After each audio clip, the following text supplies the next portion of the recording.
So, good afternoon, ladies and gents, and welcome to the first media communication course of the semester. I don't really think that we met before, unless you remember me from the first year, that introductory day or something, You might remember me, but I don't really think so because it's been a while. So let me introduce myself correctly to you. My name is Dr. Esther Deli, and I have been working for the institution for 7.5 years. And I have really enjoyed it so far. I did media and communication, just as you do, for all my degrees, BA, Master's, PhD as well. And my main field of research is visual rhetoric and the philosophy of images. So that's what I try to become an expert in. However, I really do enjoy media and new media related subjects too, including this one. So I hope that you will like it. And new media literacy is my other favorite. So we are lucky this time. Now, ladies and gents, we will meet 3 times a week. That's interesting, right? So we haven't met for like a good year at all. And now that you're second year, you will get me in a big dose. And you probably don't need that much, but you will have it. And I'm not sure if you're happy or not, but that's how it will go. We will have media communication, which is a double shift course. And then we will have new media literacy on Thursdays. Right. Regarding media, the media course, we will be talking about media history, media effects theories, media rhetoric, how people argue within the media, appealing to pity, appealing to fear, hurting each other, like how politicians argue, how a lot of people argue, in order to make you vote for them or consume their channel or do this or do that. So we will learn about traditional media a lot. In the communication part, I was thinking last year and the year before, it was great. Students did enjoy it a lot, and I did enjoy it a lot as well. In the communication class, so in the second part of this course, we will be learning elocution. So eloquent communication, ikeszólás, it means that you are trying to pronounce things in an ornate or pretty or in a dramatized, beautiful way.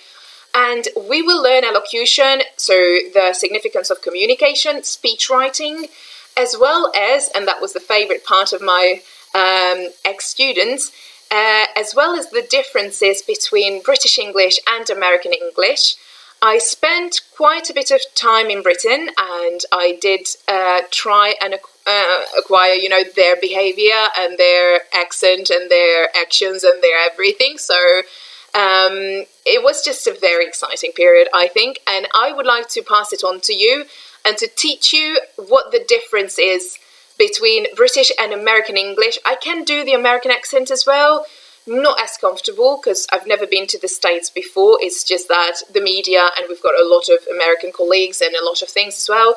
We will be able to learn the spelling, the sound, the vocabulary, and the grammatic differences between the two styles or the two dialects of English.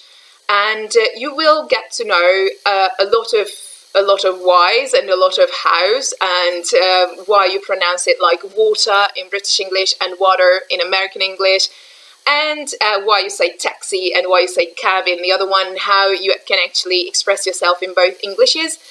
And so that's how we will go, and I think you will like it a lot. Okay, so regarding the media course, we will definitely have pre-recorded videos like that, and I will upload them into YouTube, where I will set it onto the YouTube Premiere function so that we can be, I hope it's working currently as well, we can be chatting live, while the video is on. And right after the video is being played, we will go into Microsoft Teams, and then we will finish the lesson by talking about whatever we have heard or spoken about and stuff like that. Okay. Regarding the requirements, ladies and gents, what we will do is that it's a 6 credit point subject, right? Which is a lot. So you will have to work a lot as well. And I will have to work a lot as well. So don't get me wrong. I'm also taking my share.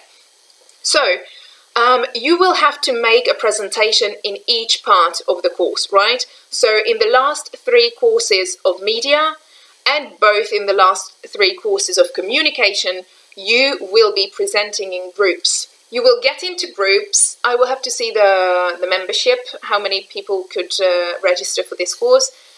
maybe 4 or 5 member groups will be provided, we shall see. And you will have to present both in media and in communication. This presentation will be compulsory in order to take the oral exam in the exam period, so it's a compulsory thing to do. And in media, you will have to present a kind of a media speech, or it can be a political speech. We will learn a lot of media rhetoric. It can be a political speech. It can be it can be a pop song as well. It can be a debate. It can be anything. It can be a part of a film as well, for example, where people are having a speech that you can be analyzing. Okay, it will all come together once we are learning about it, and you will understand what I mean. We will learn a lot of argumentative mistakes that the media keeps using in order to understand, and in order to understand how the media wants to have an effect on you or an impact on you. Within communication, we will learn how to do speech writing, and you will be writing speeches in groups. I will be giving you topics, and you will have to write a speech that you will have to provide me with. In the last 3 courses, you will have to present it as well in groups. And then we're done for the semester. You will get a mark, just 1 mark. It's normally a 5 mark because people tend to be really nicely preparing, and I'm hoping that you will be no exception, of course. And then in the exam period, you will have an individual oral exam. Okay, so you yourself will have to most probably come to Teams, and for a good 10 minutes you will be talking to me, and the oral exam is only going to be from the media part. Okay, so you will have to do a presentation both in media and in communication, but the oral exam, not to overburden you, will only be from the media part. Okay, I will provide you with everything, all the slideshows and any kind of materials that you might need, so that I can kind of help you with the preparations and stuff like that. Your exam mark, so your oral exam individual mark, will count double in the final kind of summarizing of your mark, and the presentations will count single. So you will get a 5 mark, preferably, for the presentations, both, which will count as 1 5 mark, hopefully 5. And then for the oral exam, you will have a mark that will count double in the end, so that we can kind of show the significance of an oral exam. Okay, presentations are compulsory in order to take the oral exam in the exam period. I will be giving 3 appointments for the exam period, and you can just pick one, and I'm very much thinking that it will be Microsoft Teams, because the pandemic situation will get worse and worse as far as I know, so we will kind of prepare accordingly. Now, ladies and gents, if you have any questions, any problems, anything indeed, we will speak about it in Microsoft Teams as soon as this video is, thank godly, finished. Okay, so I will answer any questions that you might have or that might arise. Okay, and now I think there's nothing left than going and learning. So let's jump right into it if there are no more questions. Well, you can't ask me anything because it's asynchronous. Whatever. Okay, let's have a look.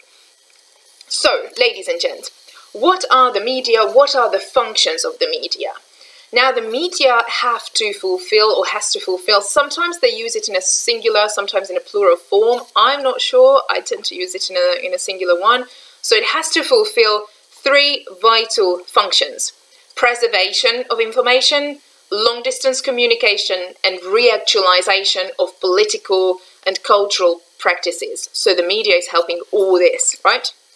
Preservation of something, it means that the media is creating the potential for the accumulation of information, right? The media is there to preserve all the information. Sometimes it's good for us because we can just search for anything. Sometimes it's bad for us because if you uploaded a very stupid photo onto Facebook, that will be there. Okay, so we will speak about it a lot in media literacy as well, that you shouldn't upload crazy pictures, and you have to know that all the people who want to employ you in the future will check your social media. So preservation is a very good thing and a very bad thing at the same time. Good. and doing intellectual work and enabling the development of knowledge and the critique of the knowledge as well. So once you say something online, it can be critiqued, it can be, turned against you, everything like that. The media, it can actually preserve long-distance communication or provide long-distance communication. The media helped people and societies to get rid of time and space and the determination of all these, to make knowledge public, to make it appear like widespread as well, to stabilize democracy this way, to make sure that that the rearrangement of knowledge is possible. Okay. And last but not least, the media is responsible for the reactualization of political and cultural practices.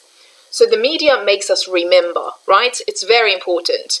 Thinking of the Calvinistic sermons of Luther, for example, or any kind of companies or political clubs in the Enlightenment, we still remember them, we still know them. Or if you're Hungarian, you know that the heroes of 1956, we keep remembering them every single year. Every year there is some sort of a commemoration, and the media helps us reactualize these political and cultural stances or practices that we have to remember and that all societies need to remember. 1956 is actually the commemoration of the victims of communism here in Hungary, and that's really important to us, of course. And for that reason, the media is always helping you to make sure that your society still remembers, everything that it needs to remember. Okay. This definition is crazy. Okay, so let's have a look at the history of the media. And I don't want to go back to 776 before Christ. You can see it in the slides as well, when carrier pigeons were carrying information from one person to another one. We don't need that, and we're not going to talk about flames and fire and how it was communicating, because we don't want to go back to Adam and Eve. But printing is very much important, and I'm really sure that you know who the father of printing is, and it's a bonus if you know it, when printing was actually developed. And you can't tell me because I'm sitting in my living room and this video is still asynchronous, but if you know it and you can comment it, make sure you do that. But I'm saying it as well, it's going to be Gutenberg, 1455, and that one resulted in mass literacy, right? So before all that, printing was not an issue, and the main people who could read and write were monks and priests, and they were copying codexes within these, temples and churches. And so that was the only thing. And right afterwards, when Gutenberg was kind of creating the printing machine and the Gutenberg galaxy was kind of born, then mass literacy was spreading, and people learned to read and write, and all kinds of genres of printing started to occur. The first one was the book, which took its similar to now shape in the 16th century. And before all that, as I've mentioned, it was not like a book like we use nowadays, but it was like the huge codexes, and that was the standard form of the book. But nowadays, the standard form has taken its shape, and it has been the same since the 16th century. Sorry about that. It's interesting to note that still up to this date, the bestseller book still is the Bible, and it's so weird to say it about such a clerical and holy thing that the Bible is the bestseller one, but it still beats Harry Potter. So that's the big news. Okay. Then afterwards, after books, they started using small print, broadsheets, handbills and stuff like that. I wanted to mix the two words together. And these were like these one-page leaflets. You can tell that Calvinism was going on, and these one-pagers, they were means of propaganda, very much. So they wanted to have short and sweet messages. These were the old versions of tweets. So it's like a very short message anybody can read. It's religious, it's scientific, it's political, it's propagandistic, and it was going on from the 17th and 18th centuries, which was really exciting. Then pamphlets, ladies and gents. I'm not sure if you have ever seen a pamphlet. It is the same thing. They comprise more than one page, so it's not just a one-pager. It's like a multiple pager. I'm not sure if I actually put a picture of it. Oh yeah, that's a pamphlet. See, it's like folded into 4 or 5 kind of pages.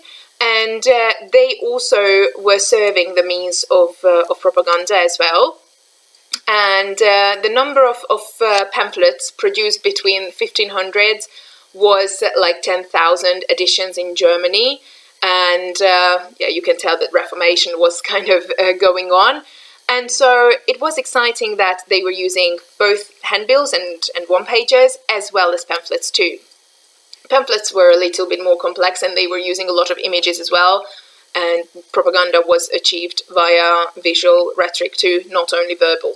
Okay, newspapers. Now, yes, the modern meaning of newspapers fully developed only when we kind of got into like a lot of mass printing as well.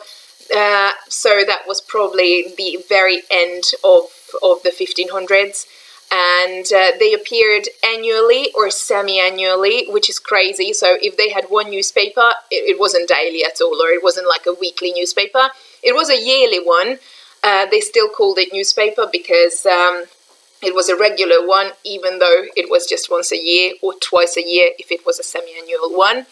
And so it was interesting that the topics of it were absolutely the same as today.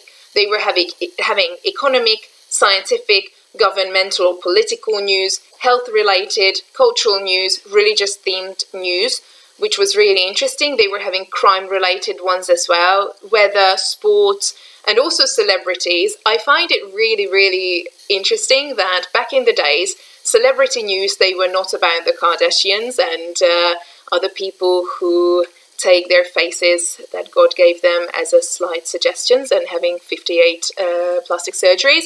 But they were actually the celebrities of the time. They were poets and writers. And for example, there is actually he's my favorite poet in Hungary, Adi Endre. And he was like a very controversial man with a lot of alcohol and lady problems, maybe more problems as well. And so he was a huge celebrity, like notorious for his scandals. And there were a lot of celeb news about him, for example. But I'm sure that from your own culture, you could name a bunch of people who could be a celebrity back in the days as a poet or as a writer or anybody. But I find the tradition really beautiful that back in the days, celebrities were famous for something of their talent, you know, and not just famous for being famous as nowadays, which is really good. Okay, there was one slight difference. So I've mentioned, ladies and gents, that... What did I mention? Oh yeah, that the news were having the same topics as they do now. However, there was a big difference, that it was all kind of user-generated content. So economic news, they came from private letters. So people were kind of sending letters to the government or to each other sometimes that got public, you know. And winemakers, they were saying that like, oh, my grapes this year are not good, so I'm not expecting too much. Or some people were saying that my harvest this year was really good, so I'm expecting a lot of, I don't know the words in English, hay, flour, you know, things. So it was just going on from newsletters. And I mean, the news were put together from private letters that winemakers and peasants, they were kind of sharing between each other. Crime news, they were also coming from police reports and people who saw the actions. So it was like witnesses were writing the letters and they got published as well. So it was really interesting to see that that nowadays we don't call them, these are not news if it's somebody else saying it. We call them a report, right? If somebody's saying that I saw a burglar in my neighborhood, okay. But back in the days, the professional news were actually put together by subjective opinions. And I think later on these were excluded from the genre of the news and they became reports. If somebody like Uncle John in the countryside is saying that my cow died, that was the news at the beginning. Then it was excluded and it was only a report. And nowadays we are living a hybrid kind of life, don't we? Because if you have a look, in the television, news can only be professionally made, and it's not based on subjective opinion. They do include reports, but the news are not subjective. However, due to new media, they say that 30% are going to be user-generated content once again, because some person is going on and there is a tornado and they take a video with their smartphones, if it's not upside down, with their smartphones, and then with the smartphone they will send it in, and the professional news offices, they will use user-generated content and put it in the professional news once again. So I think we are pretty much returning into a subjective, opinionated news writing genre, but that's just my personal opinion. I will have to read about it, what other people's opinions are. Good.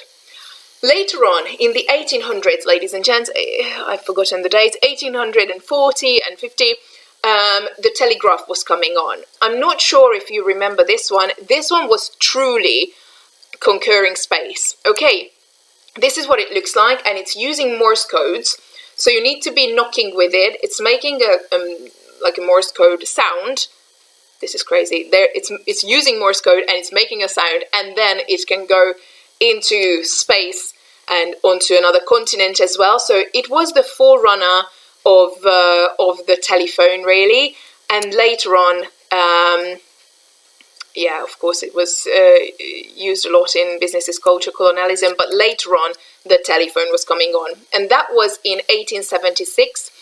The inventor was Alexander Graham Bell, and it was also like conquering space, really. Not time yet, because you have to be, real time if you're talking to someone on the phone. But it was a huge step in the media history, really. Then afterwards, radio was coming on, and the radio was only used for military purposes at the beginning. They were using it during the First World War, and civilian use was only coming in after the First World War. So the First World War was between 1914 and 1918, as far as I remember, and then 1920s they started using it for civilian use as well, and ever since then it's still on. They keep saying that like video killed the radio star and stuff like that. The radio is still not killed, because there is still a layer who are using it. Old people, for example, who are listening to, in Hungary, very typically, for example, the Catholic channels. Hungary is typically Catholic, or the main religion is Catholicism, but Christianity in general. And so Mária Radio, one of the biggest Christian channels, is going to be the most listened to statistically.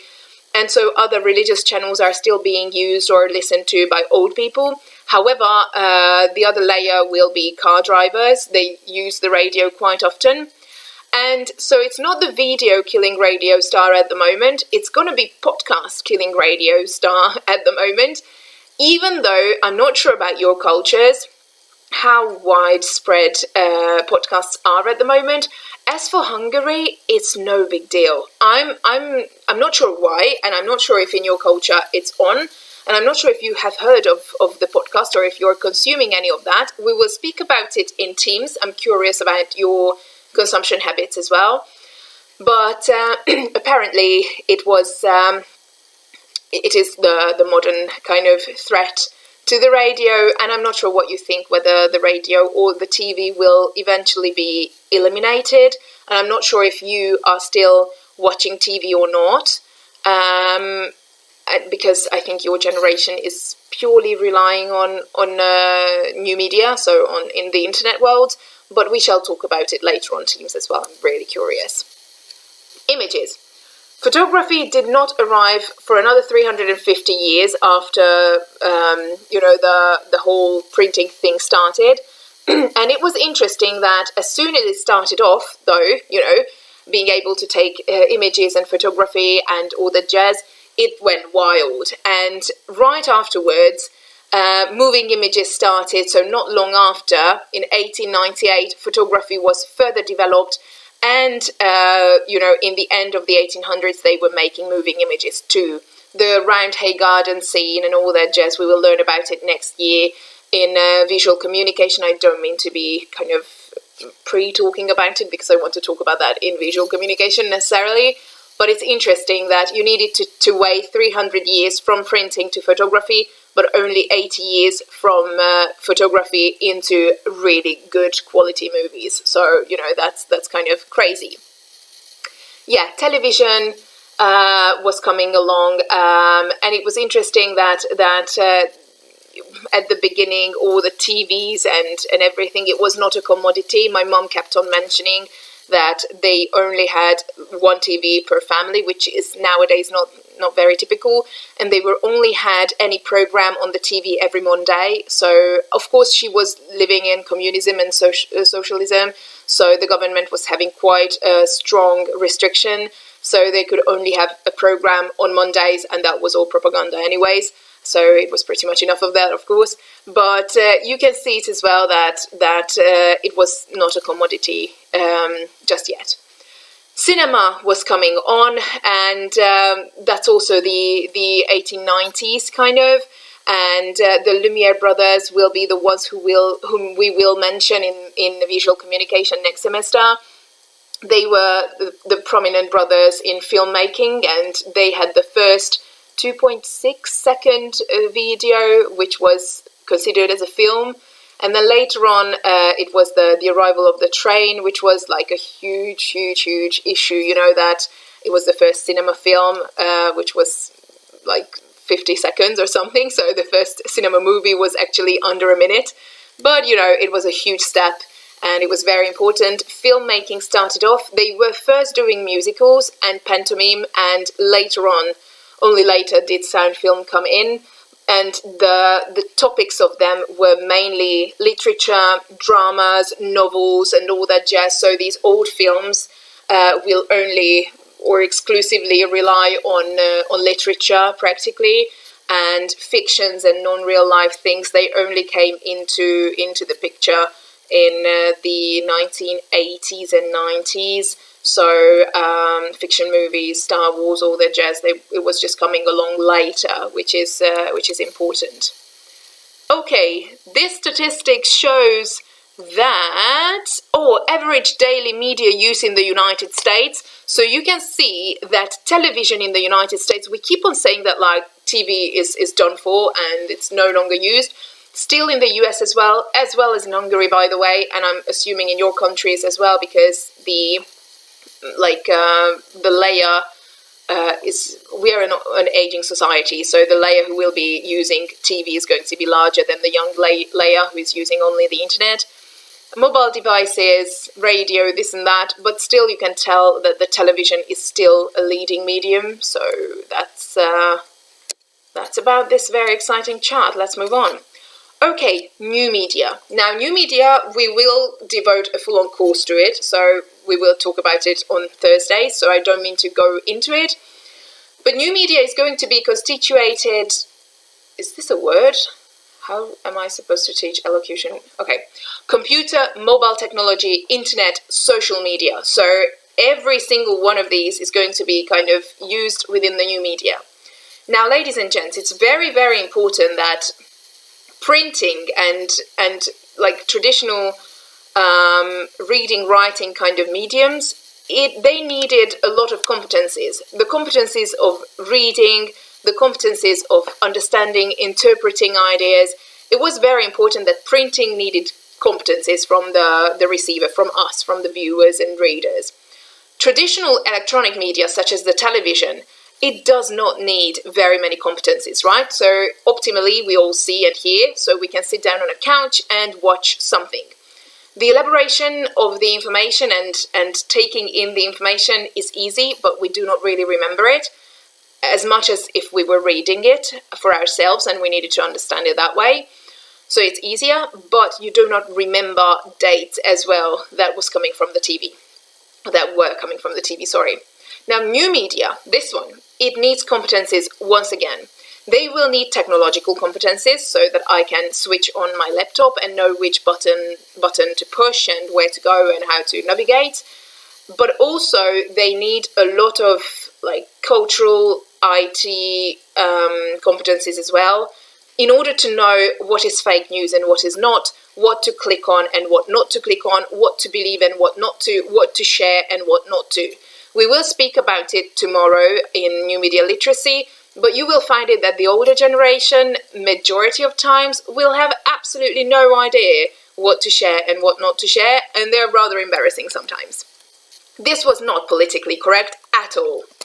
Okay, so yeah, new media, this is not linear. So traditional old media, like the television and the radio, that's a linear kind of a substance, because it starts somewhere and you are listening to that program or watching that film until here. The new media, it doesn't have a length, it has got a depth, right? So you can just jump from one hyperlink to another, navigate from here to there, and it's not linear at all. Like, you're not reading one website like that, but you are jumping into things in a depth kind of situation, in like deeply inside of it. That's it, really.